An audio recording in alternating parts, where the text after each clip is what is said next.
She wasn't supposed to be there. Not like that. Not with him. That's the first thought that slammed into me when I hit pause on a random TikTok video at 2 in the morning. The clip was just some stranger showing off Chicago's nightlife, neon lights flashing, tourists laughing in the background. But my eyes weren't on the guy holding the camera. They were locked on the blurry corner of the frame. On her. Elena, my cousin, the girl my entire family.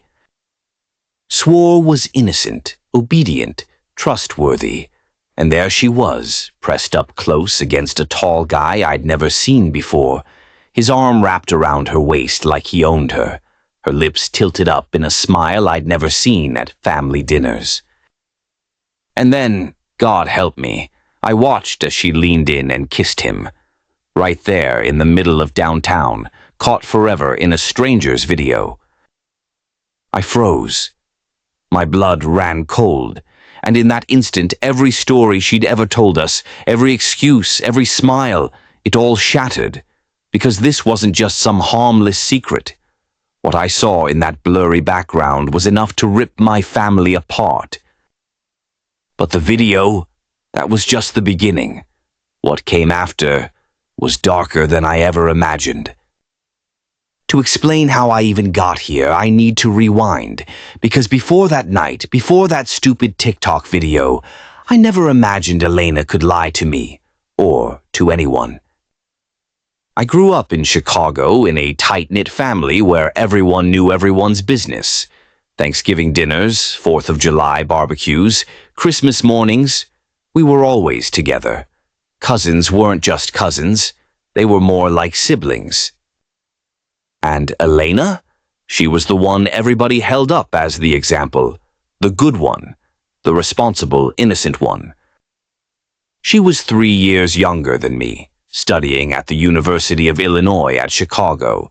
Teachers praised her, relatives bragged about her, and even the neighbors said things like, "That girl's going places."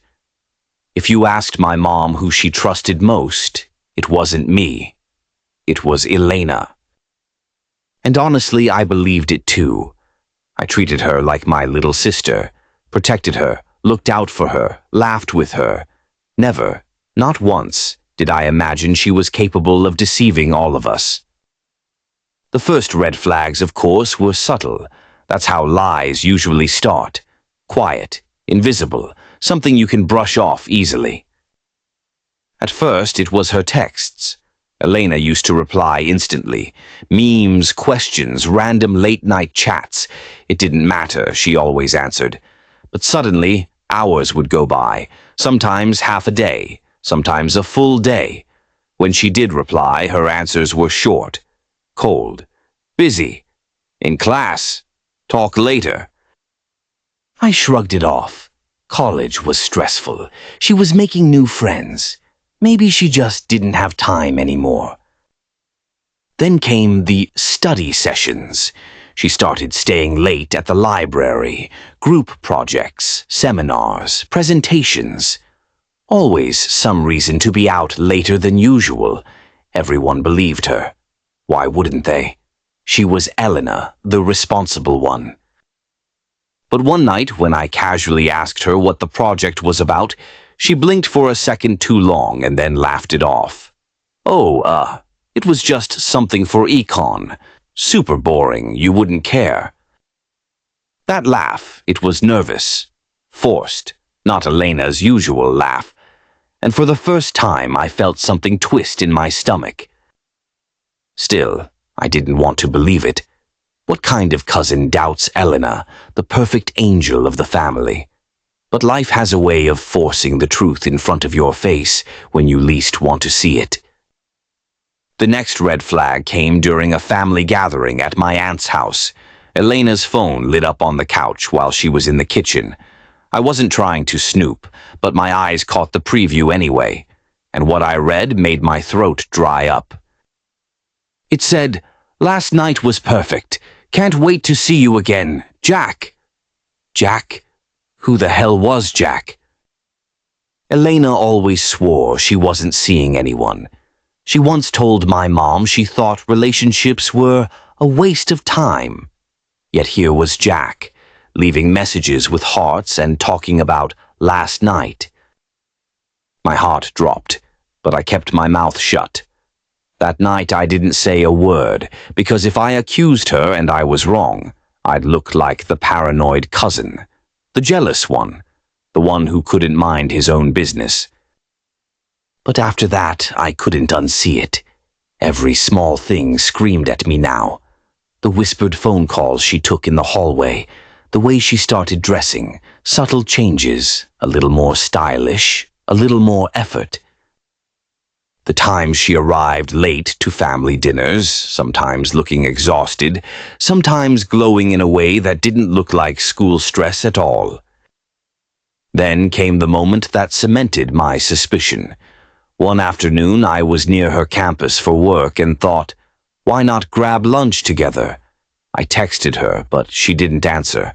I walked across the courtyard and that's when I saw her. With him, Jack. She didn't see me, but I saw everything. The way she laughed at something he said, the way her arm brushed against his, the way they leaned toward each other. That wasn't friendship, that was intimacy, and it felt like a punch to the gut. I almost called her name, almost confronted her right there in the middle of campus, but I stopped myself, because I needed proof, solid proof. Without it, I'd be nothing but a paranoid cousin spinning wild theories. So I waited. I kept my mouth shut.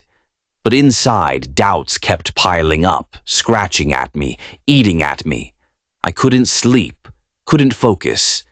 And then, on that random night at 2 a.m., while scrolling TikTok, the proof finally came crashing down on me.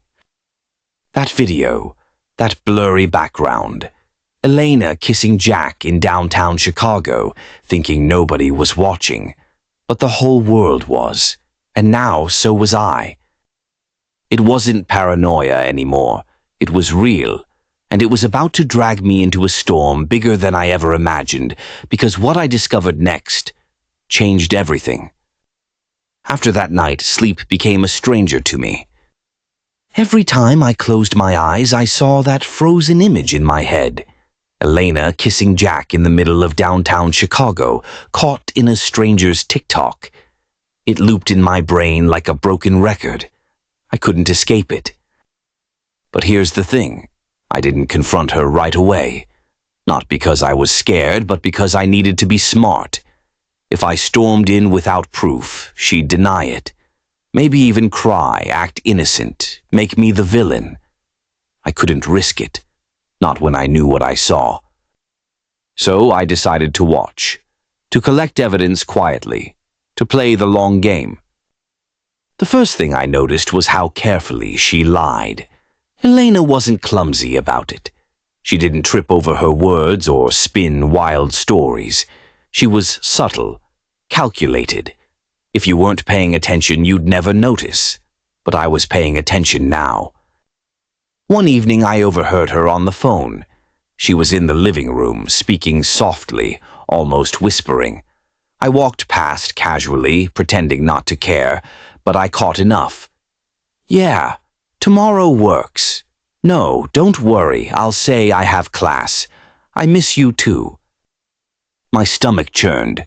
I miss you too. That wasn't something you said to a study partner. That wasn't academic stress. That was intimacy. Another time, she posted an Instagram story.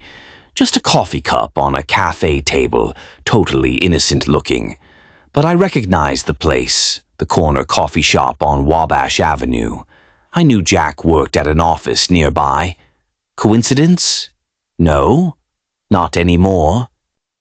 I started driving by her campus more often, making excuses to visit or drop something off. Most times I didn't see anything.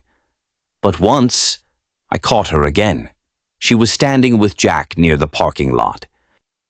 He brushed her hair back and she leaned into him. They looked like a couple who'd been together forever. And yet, to the rest of us, she was still the perfect cousin, the innocent one who claimed she had no time for boys. It made me sick, the double life, the lies, the way she smiled at family dinners, acting like nothing was happening. And the worst part, nobody else noticed, or maybe nobody wanted to. Maybe I was the only one who cared enough to see past the act. I started keeping notes, every suspicious excuse, every late night, every slip. I wrote it all down like some kind of private investigator, because I knew one day I'd need it. One day I'd confront her, and when I did, I'd have everything lined up. Every lie, every detail, no escape. But the more I watched, the more questions piled up. Who was Jack, really? What did he want from her? Was this just some college fling, or something bigger? Something dangerous? I didn't know, and that uncertainty was worse than the lies. It ate at me. It made me paranoid, restless. I even thought about hiring a private investigator. That's how deep I was sinking. And then came the night that nearly broke me. Elena had told my aunt she was studying late at the library. Around 11 p.m., I drove past campus. And sure enough, the library was dark, almost empty. But her car wasn't there. Instead, I spotted her 2 blocks away, slipping into Jack's car. They drove off together, laughing like they didn't have a care in the world. I followed them. My hands were gripping the wheel so tight my knuckles turned white. They stopped at a cheap diner, the kind open 24/7, filled with truckers and night owls. They sat in a booth, ordered fries, and I sat in my car across the street, watching like a ghost. Watching her laugh, watching her lean across the table, watching Jack reach out and hold her hand on the table like he owned her. I wanted to storm inside, to drag her out, to scream at her, "What the hell are you doing?" But I didn't. I sat there, fists clenched, heart pounding, teeth grinding, and I didn't move, because I couldn't. Not yet. Not without proof. Not without a plan. That night, when I finally went home, I stared at the ceiling until dawn. The anger was boiling inside me, but beneath it, something darker lingered. Fear. Because I knew Elena. She wasn't stupid. If she was hiding Jack from us, there had to be a reason, and I couldn't shake the thought. Maybe it wasn't just about love. Maybe it was something bigger, something dangerous. And that thought, it scared me more than anything. But what I discovered next made everything before it look small. The night after I followed them to that diner, something inside me shifted. It wasn't just suspicion anymore. It was war, and I wasn't about to lose. I knew I couldn't keep living like this, watching, doubting, collecting scraps of evidence in secret. At some point, the truth had to come out. But if I confronted Elena too soon, she'd just deny everything. Cry, manipulate, make me look like the crazy one. No, I needed undeniable proof, evidence that would leave her no way out. So I started planning, quietly, patiently, like a hunter waiting for the perfect shot.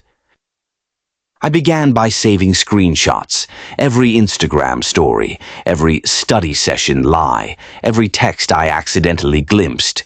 I even pulled the TikTok video, downloaded it, froze the frame, circled her face. Proof stacked up like bricks in a wall. And with every brick, my anger hardened, my patience thinned. One night, I even considered following Jack home, just to see who he really was. Something about him bothered me. Too polished, too smooth. Like a guy who'd fooled more than one person before.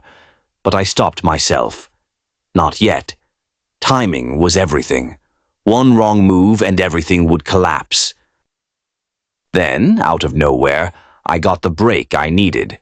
Elena had left her bag in the living room during a family barbecue. While grabbing a soda, I noticed her phone sticking out. I shouldn't have looked. I know, but I did. And when I opened her messages, the truth punched me in the chest. There it was.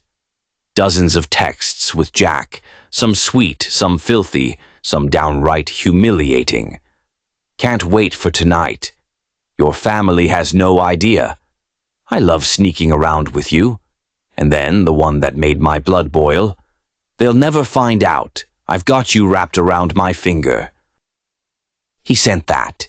Jack, to my cousin, about my family, about us. He was mocking all of us, and she was letting him. I snapped a picture of every message. My hands were shaking, my heart pounding, but I kept going. Scroll, screenshot, scroll.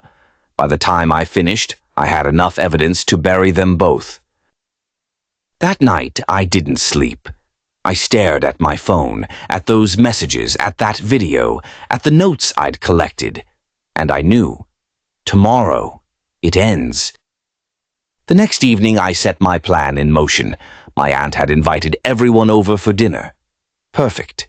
A family gathering, a stage, a spotlight, exactly what I needed. I showed up early, calm on the outside, but inside I was a storm. Elena walked in with her usual innocent smile, hugging everyone, laughing like she wasn't hiding a damn thing. Jack wasn't there, of course. She kept him hidden. But that didn't matter. Tonight, she wouldn't be able to hide. Dinner started normal. Laughter, stories, plates clattering. But my mind wasn't on the food. My mind was on the reveal. And when the moment felt right, I struck. I stood up, holding my phone. "Hey," I said, my voice steady but loud enough for everyone to hear. "There's something I need to show you all." The room quieted. Dozens of eyes turned to me. Elena froze, her fork halfway to her mouth. I tapped my screen and the TikTok video began playing.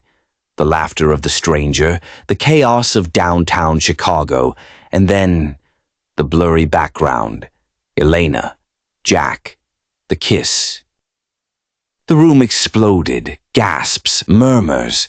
My aunt's hand flew to her mouth. My mom whispered, "Oh my God." Elena's face drained of color, her lips trembling. "James, what are you doing?" I didn't answer. I swiped to the screenshots. Message after message after message. Jack's words. Elena's replies. Their lies in plain sight. The hearts. The last night was perfect. Your family will never know. Silence fell. Heavy. Crushing. Elena's eyes darted around, desperate, pleading. "It's not what it looks like," she whispered, but even she didn't sound convinced. I looked her dead in the eye. My voice was ice. "It's exactly what it looks like." Tears spilled down her cheeks. She stammered, reaching for excuses, but every screenshot, every video clip, every piece of proof shattered her words before they could form. She was trapped, exposed, finished. My uncle slammed his fist on the table. "Is this true?" he roared. Elena sobbed. "I'm sorry, I didn't mean for this." But it was too late. The truth was out. The perfect cousin was gone. In her place was a liar, a manipulator, a girl who'd let some stranger mock her family while she played along. And Jack? He didn't get away either. A week later, I confronted him. Alone. Outside the same diner I'd followed them to. He looked smug at first, like he thought he could charm his way out of anything. But when I showed him the folder on my phone, the texts, the videos, the proof, his smirk vanished. "You stay the hell away from my family," I told him, my voice low, steady, dangerous. "One more message, one more meeting, and I swear, Jack, everyone in this city will know exactly who you are. Every dirty little thing you've said, every game you've played." He tried to laugh it off. "You wouldn't." I stepped closer. "Try me." And he didn't. Not after that. He disappeared. Blocked Elena. Gone like a coward. Elena, though, she had to live with it. The family never looked at her the same. Trust broken, reputation shattered. Every smile now felt like a mask, every word weighed down with suspicion. She begged for forgiveness, but some things can't be undone. Not when you've burned the people who loved you most. As for me, I found peace in the chaos because I had done what needed to be done.